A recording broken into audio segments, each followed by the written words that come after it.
Graças e paz, meus irmãos, bom dia. Para mim é com tremor e temor que eu volto ao púlpito e para mim é uma alegria também compartilhar com vocês a porção da palavra de Deus. Eu quero apenas lembrar a vocês, que já foi pregado algumas vezes aqui no texto de Filipenses, capítulo 4, a partir do 4, versículo 4.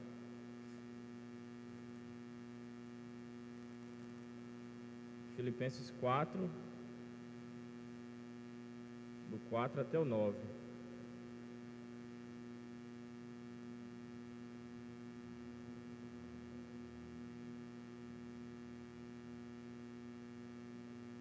Amém?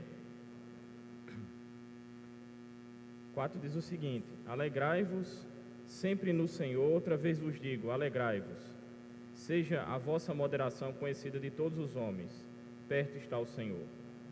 Não andeis ansiosos de coisa alguma, em tudo, porém, sejam conhecidas diante de Deus as vossas petições, pela oração, pela súplica, com ações de graças. E a paz de Deus, que excede todo entendimento, guardará o vosso coração e a vossa mente em Cristo Jesus.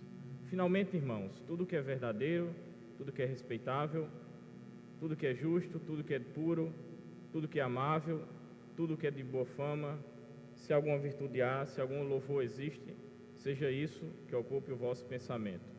E o que também aprendestes e recebeste e ouviste e viste em mim, isso praticai. E o Deus da paz seja convosco. Amém? Deus aplique essa palavra no seu coração. Vamos orar mais uma vez. Senhor Deus de graça e de misericórdia, obrigado, Senhor, por mais uma vez essa manhã reunir o teu povo para juntos louvarmos e engrandecermos o teu nome. Abençoa aquelas pessoas que não puderam vir, abençoa aquelas pessoas que estão escutando, Senhor, pelas redes sociais, que a tua palavra alcance morada em suas mentes e nos seus corações. Guarda-nos nessa noite, nessa manhã, para que nossa mente e nosso coração seja para louvor e adoração do teu nome. Tudo isso te rogamos pelos méritos de Cristo Jesus. Amém. Irmãos, Filipenses, de forma geral, é uma carta de prisão, assim como Colossenses, Filemon, Efésios. Ela é uma carta de prisão. Paulo escreveu quando estava preso em Roma. Ele teve a oportunidade de pregar em Filipos, e lá aconteceu algumas conversões. Não havia uma sinagoga específica. Para ter uma sinagoga, devia ter no mínimo 10 famílias judeus. E normalmente aquela comunidade era gentílica. Paulo se alegra muito com aquela comunidade, a ponto do tema que eu vou falar nessa manhã é a alegria, né? E Paulo se alegra muito com aquela comunidade, cerca de repetir 16 vezes a palavra alegria. Era uma comunidade muito cara para o coração de Paulo, porque aquela comunidade tinha contribuído em muito para o ministério de Paulo, enviando ofertas, enviando sustento, né? E Deus tinha abençoado poderosamente aquela igreja. Paulo aqui no capítulo 4, versículo 1 ao 3, Paulo, ele se alegra porque ele diz que aquela igreja era como uma coroa para eles, era a alegria dele. E ele roga para que no versículo 1 eles permanecessem firmes no Senhor. Havia uma certa contenda naquela igreja, né, entre duas pessoas, Evódia e Sítque. E para você pensar que não há uma igreja tão cara ao coração de Paulo, uma igreja que contribuía muito para o ministério de Paulo, mas havia problemas na igreja, porque ainda não vivenciamos o reino de Deus, né? Nós estamos aqui ainda, de fato, não experimentamos de fato lá na glória, ainda vivemos como pessoas imperfeitas, nós convivemos entre si, né? Como pessoas imperfeitas e temos defeitos, e naquela igreja não era diferente. Evódia e Sítque, duas mulheres que também contribuíam com a obra do Senhor, estavam entrando em contradição, em contenda. Paulo ora a ela, pede para que o fiel companheiro, aqui muitos estudiosos dizem que é Epafrodito, né, que ajudava muito Paulo naquela igreja, que auxiliasse elas para que elas entrassem como um acordo no Senhor, né? Enfim, ele fala aqui no versículo 4, perdão. Alegrai-vos sempre no Senhor. Outra vez vos digo, alegrai-vos. E eu fico perguntando, e eu fiquei refletindo essa semana, Paulo fala de alegria aqui, e essa alegria não é condicional, né? Nós estamos aqui pela alegria do Senhor. E é mais uma ordem que Paulo dá aqui. Alegrai-vos sempre no Senhor. Outra vez vos digo, alegrai-vos. Então eu digo a vocês que é incomum para que um cristão, salvo na pessoa de Cristo, habitado pelo Espírito Santo, seja uma pessoa triste, cabisbaixo, sem perspectiva, sem esperança. É incomum para o cristão que ele viva emburrado, né? Ou com um olhar pesado, ou com uma vida, né, entristecida. É incomum. E isso me incomodou. Alguns pontos que, quando a gente olha a nossa vida, isso deve nos incomodar. Segundo Lloyd Jones, ele disse, porque a infelicidade é uma negação da nossa profissão de fé. Ou seja, porque uma vez que a graça veio a nós, nós somos conquistados pelo Senhor, o Espírito Santo habita em nós, é incomum que nós vivamos de forma triste, cabisbaixo e não alegres. Por isso vale lembrar que o cristão deve ser uma pessoa com um sorriso no rosto. Não é que você vá sair lá fora e ficar rindo para todo mundo, vão pensar que você é doido, entendeu? Mas o cristão é uma pessoa que sempre tem um sorriso no rosto. Apesar dos problemas, apesar das dificuldades, o cristão é aquela pessoa feliz. O cristão é aquela pessoa feliz. Agora, é um desafio. Não sejamos hipócritas, que é um desafio ser alegre. E aqui o apóstolo Paulo não fala de uma alegria momentânea, ele fala de uma alegria eterna. Uma alegria que você não vai só experimentar nessa vida, mas experimentar em outra vida no céu, na presença de Deus. Para aqueles que não têm essa alegria, podemos dizer que são os ímpios. É um desafio ser alegre e desfrutar da verdadeira alegria. É um desafio, sim, mas principalmente para aqueles que não têm suas vidas regeneradas. Spurgeon disse, no céu, alegria é coisa séria.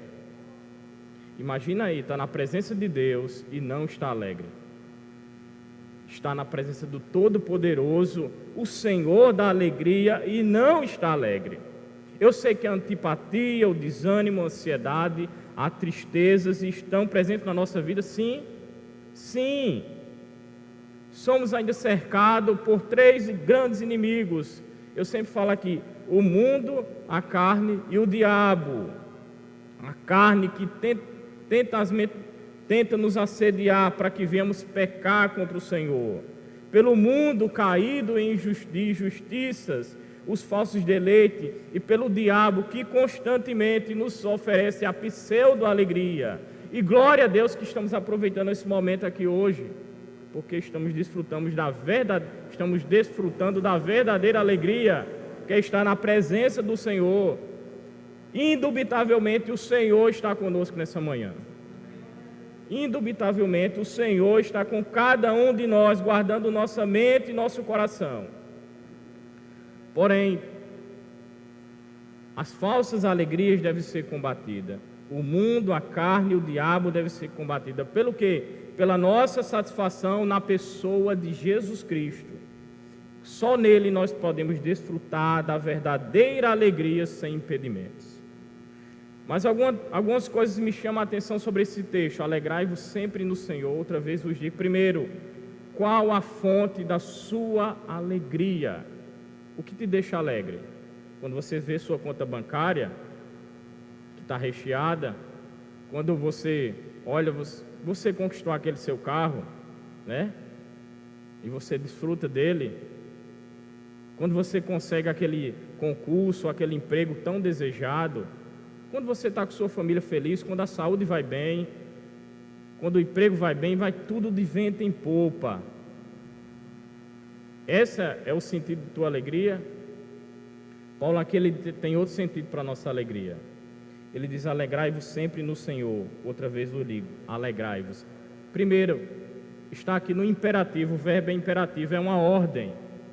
Todo cristão é dever dele se alegrar. E você pergunta: mas como eu vou me alegrar nesse mundo de injustiça? Eu fui injustiçado. Você vê, as pessoas passam fome. As pessoas, como eu posso viver alegre se eu estou desempregado? Se minha saúde está debilitada? Se eu não conseguir aquilo que eu quero? Se meu emprego não vai bem? Se meu matrimônio não vai bem? Como eu posso me alegrar? Se meus filhos não me agradam e não me obedecem, como eu posso me alegrar? Se eu sou desprezado, como eu posso me alegrar? Paulo diz que é uma ordem, porque você, antes de tudo, tem Cristo, porque você, antes de tudo, é habitado pelo Espírito Santo, porque você, antes de tudo, foi escolhido por Deus. Todos aqueles que foram inseridos pela graça de Deus em Cristo Jesus têm as condições necessárias de desfrutar desta alegria. Lá em Romanos 14, versículo 17 diz: porque o reino de Deus não é comida nem bebida, mas justiça, paz e alegria no Espírito Santo. O Espírito Santo que habita em nós, igreja, nos deu a condição de se alegrarmos do Senhor, sempre no Senhor.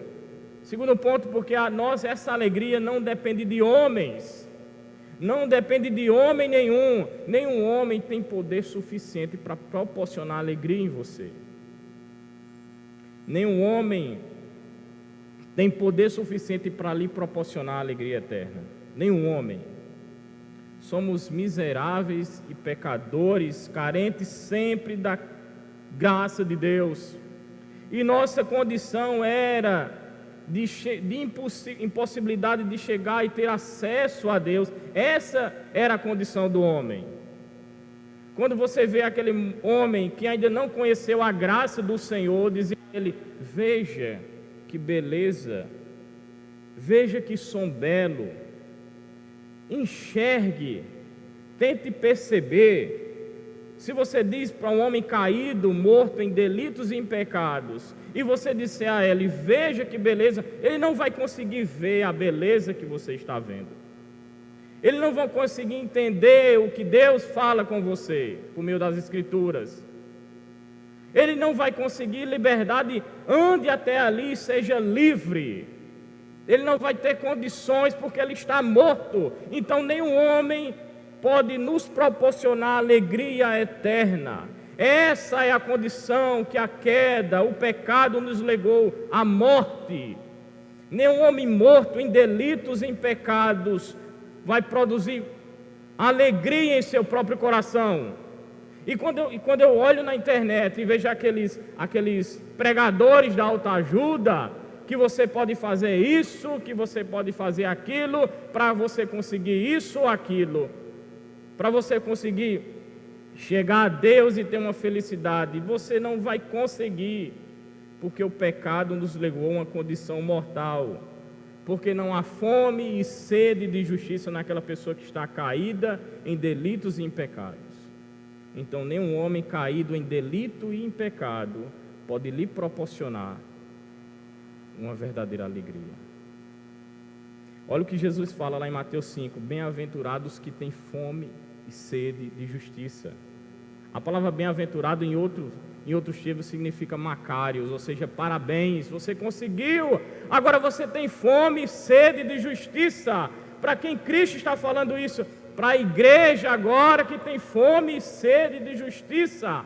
Somente a igreja tem fome e sede de justiça, porque a ela foi dada a vida, e agora ela pode ter fome e sede de justiça. O mundo caído, o homem não regenerado, ele não pode ter essa fome e sede de justiça. Nunca ele vai ter. E outra coisa, a alegria não vem pelos bens materiais, nem pela saúde física. É uma simples realidade que pessoas bem abastadas financeiramente, elas se sentem miseráveis, sem paz, sem alegria, e muitas delas tiram a própria vida. Nós podemos ver nos noticiários que isso acontece, e você vê pessoas que vivem de forma paupérrima, sem nenhuma condição, até de se alimentar, podem transbordar de alegria. A analogia que eu faço aqui é entre o rico e Lázaro. Lázaro não tinha nada, porém ele tinha alegria indizível. O rico tinha tudo, porém não tinha alegria. E vocês sabem muito bem qual é o destino de cada um deles.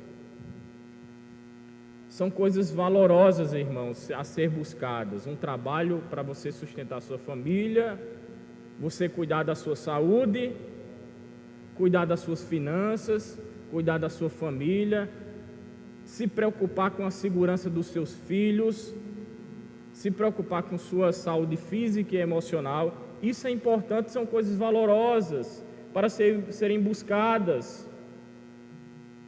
E há pessoas que se dizem que são realizadas em todas essas áreas que eu falei, mas eu quero dizer que nenhuma dessas coisas tem alegria em si mesmo, porque o emprego acaba.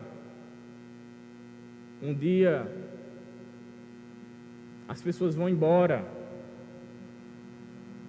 Um dia, irmãos, a velhice chega,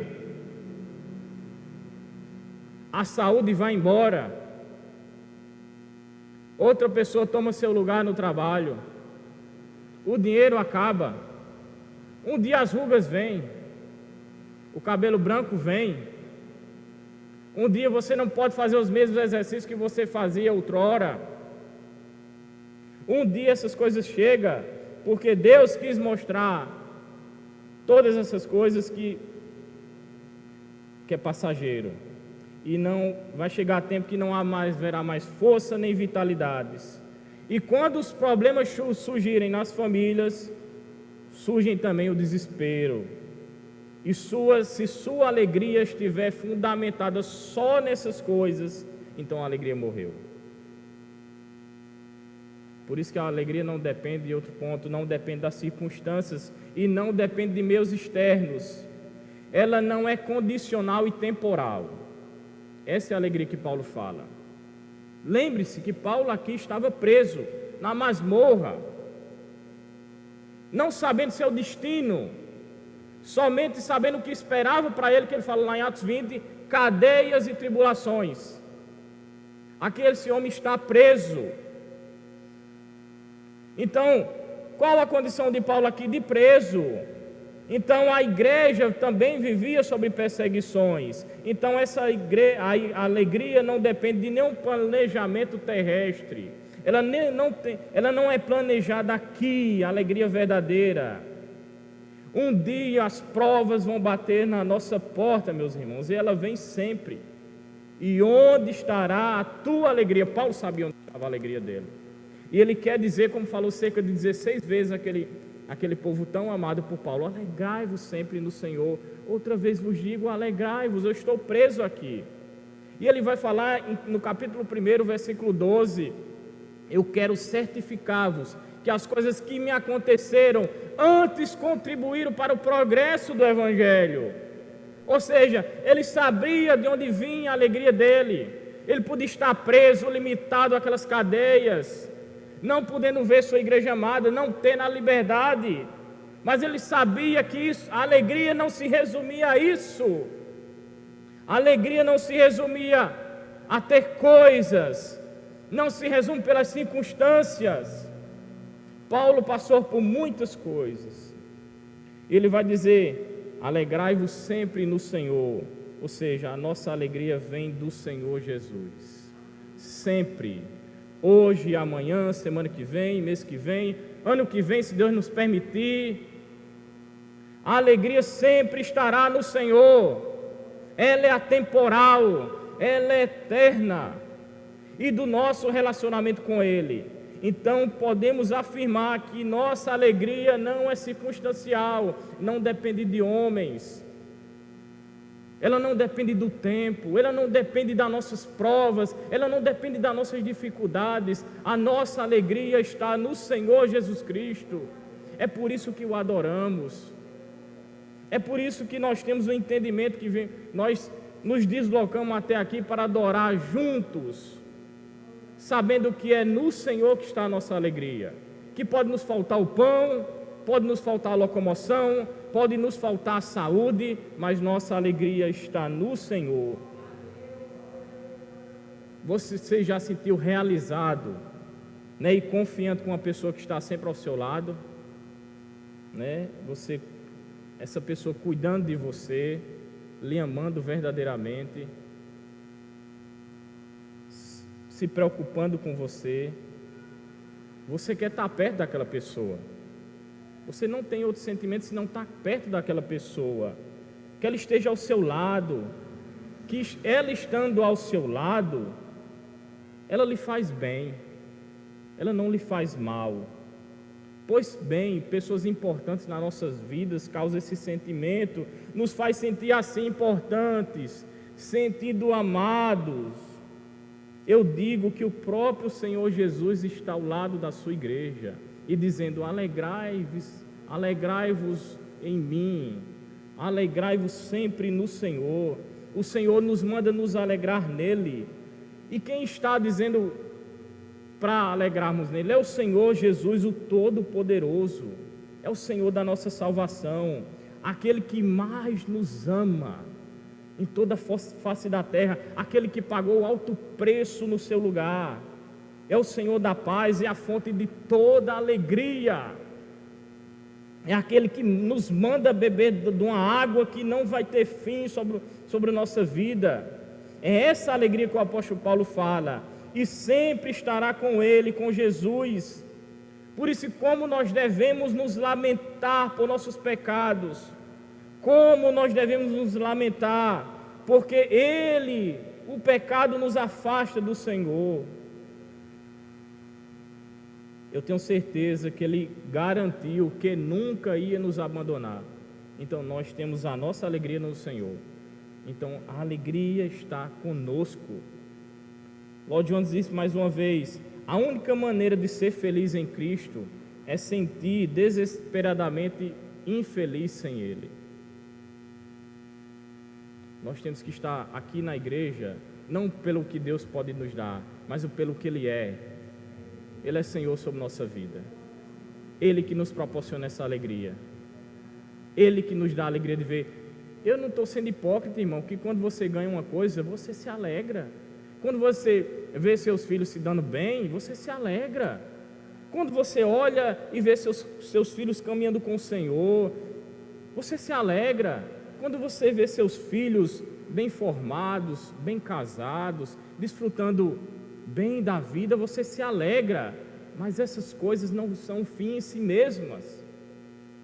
O Senhor Jesus é a nossa real alegria, e é dela que vem todas as outras bênçãos.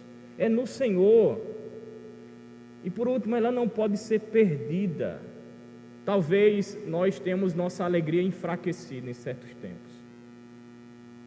Talvez as provas, quando batem na nossa porta, nós digamos: meu Deus, e agora? O que eu vou fazer? É inerente nos preocuparmos. É inerente nós ficarmos tristes, abatidos, sem força. Mas eu quero dizer nesta manhã que o Senhor pode renovar a tua alegria. Que o Senhor pode renovar a tua alegria. A alegria que não pode ser perdida. Ela pode talvez ser enfraquecida, mas ela nunca pode ser perdida. Porque nós estamos no Senhor.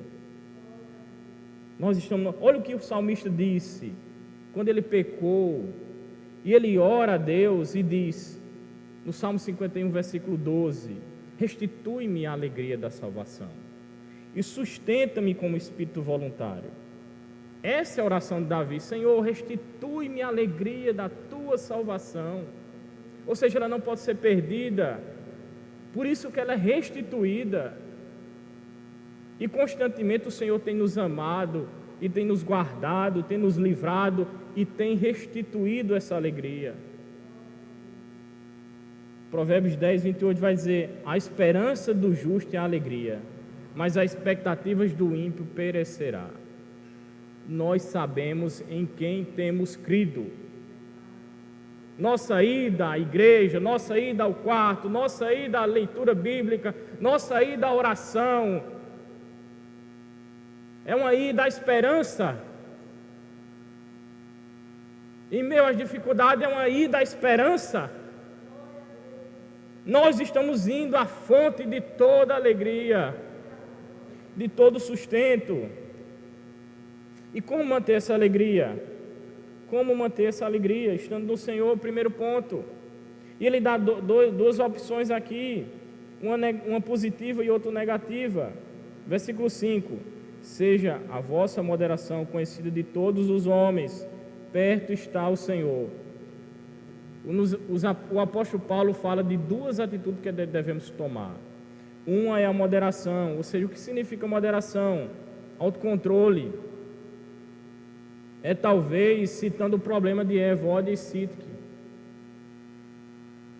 para se manterem firmes no Senhor, entrarem em acordo entre si no Senhor. Talvez Paulo está dizendo isso aqui também para elas, mas também nos fala essa manhã, para que nós venhamos manter nosso coração livre de amargura, de angústia, de ódio, para não se ofender e não se abater tanto, para que nós venhamos suportar mais nosso irmão, nosso vizinho, nosso familiar, nosso cônjuge. A todos, irmãos, saiba de uma coisa: caberia a justa ira de Deus sobre mim e você. Deus poderia derramar em você, sem sombra de nenhuma injustiça, o castigo dele. Mas o que ele ofereceu a nós? A livre graça, a justificação pela fé. E não partiu de você, e não partiu de mim, mas foi pela graça de Deus que ele lhe atraiu. Ele deliberadamente lhe amou, lhe conquistou, lhe trouxe para o lado dele. A moderação eu vejo aqui como um exercício dessa alegria. Não tem como uma pessoa andar alegre e viver de forma insuportável. Não tem como uma pessoa ter alegria no Senhor e tratar as outras pessoas más. Não tem como uma pessoa viver alegre e falar do outro irmão. Uma pessoa alegre, ele está concentrado na alegria, aquilo que proporcionou a alegria nele, no coração dele, ele está concentrado nisso. Então Paulo disse: evidencie que a moderação seja conhecida de todos os homens, no seu trabalho, na sua casa, no meio da sua família, no meio da igreja, que nossa alegria, nossa moderação seja conhecida de todos os homens. É bem difícil, eu sei. Você se torna mais... É mais fácil, irmãos, falar do que praticar. Paulo é como aplicasse aqui a doutrina no capítulo 4, e no versículo 5 ele pede para que os irmãos coloquem em prática o que ele tem falado. Você se torna mais um ajudador, um facilitador, do que uma pessoa que é um empecilho, um obstáculo na vida do Senhor, porque perto está o Senhor. Perto está o Senhor. Perto dele vir e perto sempre. O Senhor sempre está perto da sua igreja. E outro ponto negativo é no versículo 6. Não andeis ansiosos de coisa alguma, parte A. Esse é o grande problema do século. A ansiedade significa o pensamento dividido. É um pensamento dividido, conflitante, sem foco. Uma pessoa ansiosa, ela não consegue se concentrar. Ela não consegue ter objetivo. Ela não consegue. Uma pessoa ansiosa, ela não consegue. São águas agitadas e turbulentas dentro da mente e do coração, o pensador falou. E a ansiedade, meus irmãos, é o mal desse século. E ele atinge democraticamente todas as pessoas. Até crianças têm andado ansiosas. Até crianças. Eu vejo quando meu filho estuda e eu estou ansioso, pai, com a prova, que nota eu vou tirar? Descanse e estude. Estude e descanse. Né? Porque a ociosidade, né? A ansiedade leva a pessoa a ficar ociosa, e uma pessoa ociosa é uma pessoa perigosa. Ela pode trilhar outros caminhos errados. Então a gente tem tantas preocupações na mente, e Paulo fala aqui, não andeis ansiosos, ou seja, não andeis preocupados. Isso é inerente. Nós vivemos preocupados. Nós nos preocupamos com a segurança da nossa família. Nós nos preocupamos com o que os nossos filhos vão ser. Isso é natural. Acho que cada um se preocupa aqui com o seu futuro.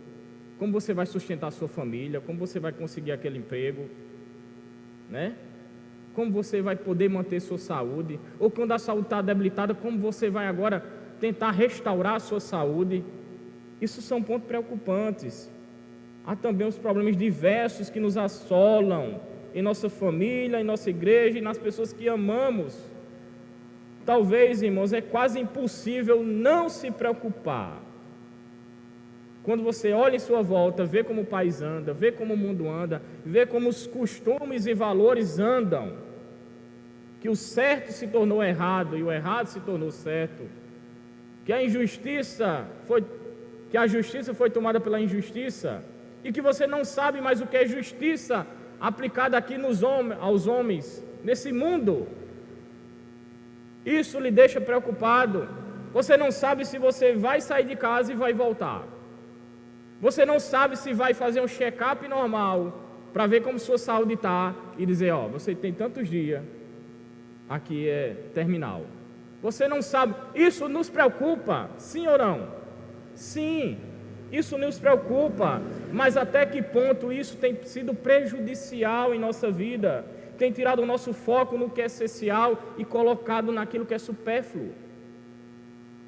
Em vez de você ter sua preocupação, que é natural, e o apóstolo Paulo aqui, ele dá uma alternativa, que não é como um psicólogo. Não se preocupe, relaxe, esqueça, deixa a vida te levar. Não é essa solução que o apóstolo Paulo aqui propõe, mas é outra solução. E a ansiedade tem feito muitas pessoas trilhar caminhos perigosos. Hoje, com as mídias sociais, as pessoas se afundam na internet e passam horas e horas e horas, e sua mente, ao invés de sair saciada por coisas boas, sai mais perturbadas, sai mais perigosas. Baixa alguns minutos na rede social e você vai sentir, eu sei, sua mente um pouco perturbada. A ansiedade, ela mina as forças. Mas eu quero lhe dizer que o apóstolo Paulo não diz simplesmente não se preocupem, ele sabe disso, que isso é inerente a nós, mas ele nos apresenta a maneira correta de combater esse chamado ladrão da alegria. E uma das coisas é que Deus não só escolhe a igreja, lava a igreja, santifica a igreja, mas ela coloca alegria no coração da igreja, de viver dessa forma, de viver agora para a glória de Deus, de viver se santificando para o Senhor.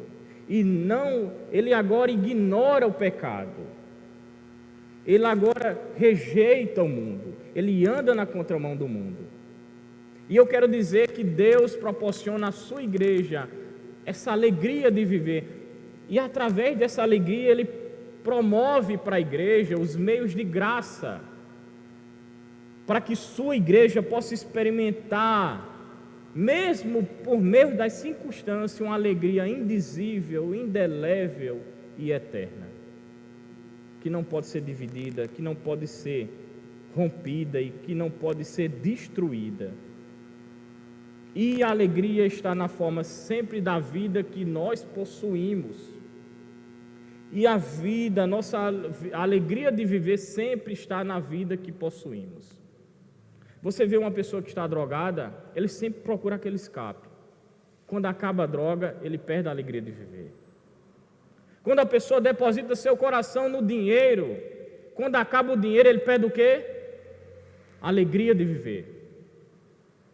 Quando ele deposita um empresário que deposita toda a sua alegria numa empresa que ele tem, e quando ela vai à falência, normalmente ele perde a alegria de viver. E quando a pessoa deposita sua alegria numa pessoa e aquela pessoa lhe abandona, ele perde a alegria de viver. Então, a alegria sempre está ligada na vida que possuímos. Bote isso na sua cabeça. A alegria está ligada sempre na vida que temos ou possuímos. Paulo aqui, ele diz, não andeis ansiosos de coisa alguma. E outra parte diz, em tudo, porém, ou seja, todas as coisas, todas as vossas petições, o que anseia teu coração, o que preocupa teu coração. Paulo não diz aqui, não se preocupe, meu filho, vai passar. Ele sabe que ele não pode controlar isso. Ele sabe que ele não pode controlar essas coisas. Ele sabe que o ser humano, quando a gente se preocupa, a gente fica isso na nossa cabeça martelando. Quando a gente vai fazer um exame, vai saber o resultado dele, a gente fica preocupado. Será o que vai dar? Eu não sou muito fã de médico, não. Mas quando minha esposa vai para o médico, né, e ela faz um exame, eu fico preocupando. Será o que vai dar, meu Deus? Será que o médico vai dizer, isso aqui é isso? É uma doença grave. E eu me preocupo, e eu tento tirar isso da minha mente, mas eu não consigo. Quando eu fiz o concurso, mas meu pastor João isso aqui, né? A gente passou muito perrengue junto, meu irmão. Aí eu fiz o concurso, não tinha dinheiro para o concurso, para fazer o curso preparatório, todo mundo. Quando eu saí da prova, eu disse, meu Deus, me ajude. E eu dizendo, matemática, fechei. Português, eu disse, meu Deus, o que será de mim? O que será de mim? Mas meu nome está na lista, glória a Deus. Né? A gente se preocupa, meus irmãos, isso é natural, a gente não pode tirar muitas vezes da nossa cabeça. Por nós mesmos, não. Mas eu quero dizer que alguém pode tirar isso da nossa mente. O Senhor Jesus, Ele pode tirar isso da nossa mente, Ele pode guardar a nossa mente e nosso coração. E o caminho primeiro é a oração. Ele coloca o ponto aqui. Porém, sejam conhecidas diante de Deus as vossas petições. O que anseia teu coração? O que você tem pedido a Deus? Peça, continue. Spurgeon disse que nós temos que ser como aquele mendigo que está de frente àqueles portões de bronze, que você não sabe se eles vão se abrir, mas ele continua lá na porta pedindo. O cristão tem que ser assim, pedindo, sempre ao Senhor. Sempre, sejam conhecidas diante de Deus as vossas petições, ou seja, diante do mundo. Primeiro você vai a quem? Primeiro você vai a Deus. Em que? O caminho é a oração. Deus, por meio da sua graça, do seu amor, do seu sangue, Ele rompeu com o véu. Então você tem livre acesso ao santuário de Deus, né? É o sacerdócio universal, sacerdócio universal, perdão. Então eu e você, o cristão, por mais neófito que seja, até o mais maduro, ele tem acesso a Deus. São para todos. São para todos. Jesus fala em Mateus 11, vinde a mim todos que estáis cansados e sobrecarregados, e eu vos aliviarei. Tomai sobre vós o meu jugo, que é suave, meu fardo que é leve, e acharei descansos para as vossas almas. Esse é o nosso Deus. Ele pede que nós nos cheguemos a Ele. É a fonte básica. E nós cheguemos a Ele em oração, ou seja, sabendo que Ele está presente, sabendo que Ele está ali escutando nossa súplica. E nessa súplica, você se achega a Deus. E o que significa súplica? É como você chegasse a Deus confiante, entendendo o que Ele é e sabendo que o que Ele fez sempre será perfeito, ainda que não entendamos. É como nós vamos a Deus e fazemos nossas petições a Deus e nós dizemos, seja feita a tua vontade, Senhor. Essa é uma maneira correta de confiar e suplicar a Deus. Para que Deus, e você pode chegar a Deus com suas preocupações, com seus dilemas, coloque diante dEle. Coloque diante dEle. Senhor, não estou aguentando. Me ajude, me fortaleça. me mude, corrija minha boca, corrija minha mente, corrija meus olhos. Senhor, arranque-o se possível, mas seja feita a tua vontade. Seja feita a tua vontade. E isso com o quê? Com ações de graça. O que significa ações de graça? É quando você se fortalece nas promessas de Deus e tudo que Ele fez. Por isso que Deus falava de geração a geração, para lembrar dos feitos de Deus, a geração futura. É o que fazemos com nossos filhos. E é o desejo no nosso coração que nossos filhos façam com a geração deles. É o que estamos aqui pregando, para que nós venhamos lembrar os feitos de Deus. Isso aqui foi escrito há cerca de mais de 2000 anos, e Deus mais uma vez nos lembra, alegrai-vos sempre no Senhor, que vossas petições sejam conhecidas diante de Deus, pela oração, pela súplica em ações de graça. Ou seja, lembre das promessas de Deus, lembre como você era vil, pecador, e Deus lhe salvou. Lembre como você estava caminhando para a destruição eterna e Deus lhe salvou. E por meio de Cristo lavou seus pecados.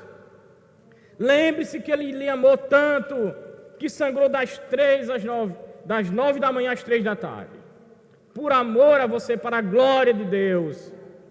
Lembre como Cristo lhe amou. Se fortaleça nas promessas dEle. Ele é o Senhor de toda sabedoria, de todo senhorio. Ele controla todas as coisas. Ele é o Senhor da história, é o Senhor da tua vida. Ele que lhe alimenta com a verdade, Ele que lhe conduz com a verdade. Embora você não entenda, mas é Ele que lhe conduz. Seja mais grato, pare de reclamar. E lembre, eu vou citar alguns textos aqui, Romanos 5,10, lembre, porque se nós, quando inimigos, fomos reconciliados com Deus, mediante a morte do seu Filho, muito mais estando já reconciliados, seremos salvos pela sua vida. Em Romanos 8,28 vai dizer, sabemos que todas as coisas cooperam para o bem daqueles que amam a Deus, que são chamados segundo o seu propósito. No 31 diz, que diremos à vista dessas coisas? Se Deus é por nós, quem será contra nós? No versículo 22 diz, aquele que não poupou o seu próprio Filho, mas por todos nós o entregou, será que não nos dará graciosamente todas as coisas? No versículo 38 do mesmo capítulo vai dizer, porque estou bem certo que nem a morte, nem a vida, nem os anjos, nem os principados, nem as coisas do presente, nem do porvir, nem os poderes, nem a altura, nem a profundidade, nem qualquer outra coisa poderá nos separar do amor de Deus que está em Cristo Jesus. É esse Deus que nós rogamos nossas petições. Lembre das promessas de Deus em ações de graça. E o que Ele fará quando nós chegamos a Ele? Quando nós chegamos a Ele em oração, quando nós chegamos a Ele em súplica, quando nós chegamos a Ele lembrando das promessas dEle, Senhor, me ajude, o Senhor falou, me ajude. Ele enviará a paz no teu coração. E a paz de Deus, que excede todo entendimento, guardará o vosso coração e a vossa mente em Cristo Jesus. Aqui não há paz com Deus, aqui não diz paz com Deus, mas paz de Deus. Implicitamente nós já temos paz com Deus. Ou seja, não há mais ira sobre nós. A ira de Deus foi extirpada por meio do sacrifício de Jesus. Então, enquanto a ansiedade é representada pelas águas turbulentas e agitadas, a paz com Deus é como um rio tranquilo e sereno. Aqui o texto fala de sentimento que provém de Deus. Paz com Deus, não há mais ira de Deus derramada sobre o nosso coração, sobre nossa vida. Não há mais ira de Deus sobre nós, sobre a igreja do Senhor. Lembra Romanos 5, versículo 1, que o pastor James pregou? Lembra? Por meio de Jesus nós temos paz com Deus. Paz com Deus. E Ele nos envia a paz dEle. Ou seja, podemos estar perplexos, tristes, arrasados, mas nunca na condição da ira de Deus. A paz de Deus é a disposição do próprio Deus colocar o sentimento em nossa mente e nosso coração. Enquanto o texto diz que a ansiedade é incapaz praticamente de combater com nossas próprias forças, olha o que Deus faz. Ele envia a paz dele. E o termo usa aqui que Ele envia a paz que excede todo entendimento. Ou seja, além da nossa capacidade de pensar, de como isso acontecerá, além de que outra pessoa pode nos proporcionar, além do nosso entendimento. Eu só entendo basicamente essas coisas. Então, quando o sofrimento vier, quando somos incapazes de combater as tribulações, quando passamos por tribulações, quando os problemas caírem sobre nossa mente e sobre nosso coração, quando a perca vier, meu irmão, quando a saúde não existir mais, e quando a ansiedade querer tomar conta da nossa mente e nosso coração, sabe o que Deus faz? Deus nos envia a paz dele. E Ele faz o que? Ele se põe em guarda. Quem tirou o sentinela aqui, você viu o exército, o irmão lá, e sabe como é? Você se põe em guarda e não permite que ninguém de fora ou ninguém autorizado entre. E você se põe de guarda. Mas quem se põe de guarda no nosso coração é o próprio Senhor Jesus Cristo. Eu me lembro quando eu tirava guarda, que eu estou em outro setor, eu não vinha a hora o sol alumiar. Porque é cansativo, meus irmãos. Até muitos dormem na guarda, porque não aguenta.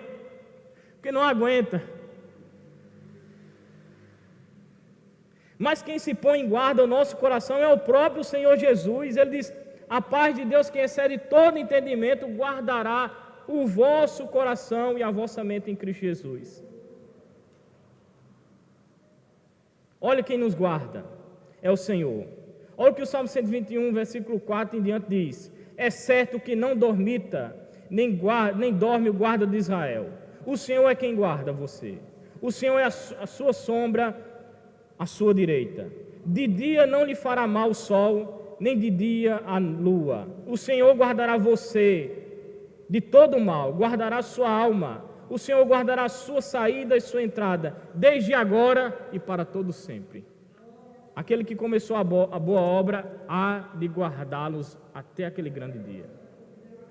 É o Senhor que põe guarda sobre o nosso coração. É Ele que cuida da nossa vida. Então, quando a ansiedade vier, mesmo que nós estejamos atribulados, angustiados, perplexos, muitas vezes sem direção, o que eu devo fazer? Quando você vai à oração, suplica, clama ao Senhor, lembra das promessas dEle, o Senhor vai à guarda do teu coração e a tua mente diz: não, ansiedade, aqui não. Aqui você não vai entrar. Aqui você não vai entrar. Que coisa maravilhosa essa paz que o Senhor nos concede, que vai além da nossa capacidade de controlar, além da psicologia, além da filosofia, além da autoajuda. Lloyd Jones vai citar um exemplo de um general do Exército da Salvação, George Captors. Se for, o professor me corrija ali, professor Jorge. Então, esse general, o que acontece? Ele vivia com sua esposa numa atividade missionária já há muito tempo. E sua filha adoeceu mortalmente. E ele orava. A doença lá era febre tifoide na época. E ele orava, ele dizia: tu podes curá-la. Essa era a oração dele e dela. Tu pode curá-la se o Senhor quiseres. Tu pode curá-la se o Senhor quiseres. Mas ela morreu. Mas sabe o que aconteceu com ele? Em vez de ele ficar desesperado, angustiado, se desesperar, ele disse que sentia uma paz tão indizível que vinha da parte de Deus, que ele não conseguiu se preocupar mais, ele e a esposa. É isso que Deus faz, irmão, a nós. Quando vem o luto, nós choramos. Quando vem os problemas, nós tentamos nos desesperar.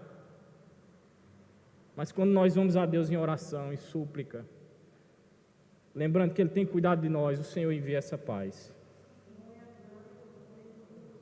E o versículo 8 e 9 é como um exercício que o Senhor nos concede.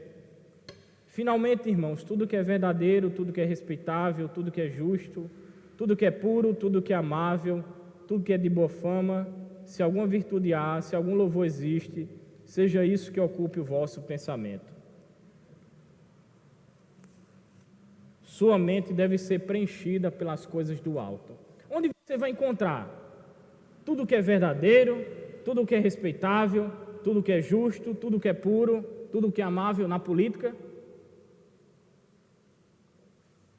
No seu smartphone, talvez em sites que não devem, numa pessoa carnal. A sua confiança deve estar depositada em Deus. Como você vai encontrar tudo que é verdadeiro, tudo que é puro, tudo que é agradável, tudo que é louvável, de boa fama, de virtuoso? Onde você encontra essas coisas? Eu só tenho uma coisa a pensar nas Escrituras. Você encontra essas coisas nas Escrituras. No mundo você vai encontrar futilidade, ódio, inveja, maldade, ostentação. Na nossa carne nós vamos encontrar o pecado que nos assedia e que nós somos fracos e nós podemos dizer: aquilo que eu quero não faço, mas aquilo que não quero, esse faço. Desventurado homem que sou. Essa é nossa natureza, meu irmão, sempre dependendo do Senhor. Mas quando você olha para as Escrituras, você vê tudo que é respeitável, tudo que é puro, tudo que é amável. Se alguma virtude há, se algum louvor existe, você encontra aqui. E Paulo orienta: seja isso que ocupe a vossa mente. John Piper vai dizer que eu não sei como uma pessoa que passa o dia todo nas redes sociais. Eu não estou dizendo que as redes sociais é um inimigo, não. Pelo contrário, ela pode ser um grande amigo seu. Inclusive eu estou usando aqui um tablet para me ajudar aqui na pregação. Isso pode ser útil, mas quando ela é usada de outra forma, vai mais lhe prejudicar do que lhe ajudar. Vai lhe trazer pensamentos impuros, nefastos, vai lhe trazer propósitos de sexualidade, pornografia. Então, concentre sua vida na palavra, em obediência às Escrituras. Nisso pensai, nisso ocupe o vosso pensamento. Quando nós abrimos as Escrituras, meus irmãos, nós abrimos as páginas para os tesouros eternos. Isso aqui nos ajudará na nossa caminhada. Isso aqui vai nortear a nossa vida nesse mundo como peregrino. Isso aqui, irmãos, as Escrituras é bússola para que nós venhamos caminhar na verdade. E podemos dizer que Paulo falou lá no final de 2 Coríntios: nada podemos contra a verdade, senão a favor da verdade. É nessa verdade que nós firmamos. É nessa verdade que foi construída a igreja. É nessa verdade que nós conhecemos as belezas de Cristo. Não é, Paulo diz: olha, eu não vim a vós por sabedoria humana, para que vossa sabedoria não se apoiasse nessas coisas, mas eu vim pelo poder de Deus. A fé vem pela pregação, e a pregação pela verdade de Cristo. É pelas Escrituras, meus irmãos. É pela verdade das Escrituras que é produzido fé em nosso coração. É produzida esperança em nosso coração. E no versículo 9 vai dizer: o que também aprendeste, recebeste, ouviste em mim, isto praticai, e o Deus da paz seja convosco. Ou seja, põe em prática o que você aprendeu por meio das Escrituras. Não seja apenas um bom leitor. Não venha dizer: eu li a Bíblia 1, 2, 3, 4, 5 vezes. Mas ponha em prática. Leia, escute, medite. E nós somos privilegiados aqui. Eu não digo por mim, porque eu estou falando a vocês, mas eu louvo a Deus, porque quando eu sento aqui, eu escuto o pastor Rony, o pastor Jorge, o pastor Jamerson, Jânio, a irmã Janeide, o pastor Euder e muitos outros irmãos que vêm aqui por meio do louvor, por meio da pregação da palavra. Nós podemos meditar e colocar em prática tudo o que tem sido ministrado aqui, o que você pode aprender lendo as Escrituras. Escute, medite, é o próprio Deus falando com você. E coloque em prática o que Deus tem lhe falado por meio das Escrituras. Isso vai lhe produzir uma paz eternal. Essa é essencial para a nossa mente e nosso coração. E para concluir, eu quero dizer, quando deixamos de orar, de suplicar, em ação de graças, de ter um relacionamento mais próximo com o Senhor, de manter nossa vida e nossa mente cativa à palavra de Deus, nós estamos deixando de desfrutar dessa alegria que o Senhor tem a nos proporcionar. Amém? Então, ore, suplique, medite nas Escrituras dia após dia e pratique. E aí nós temos desfrutado de uma alegria que não vai ter fim. Amém? Deus abençoe em nome de Jesus.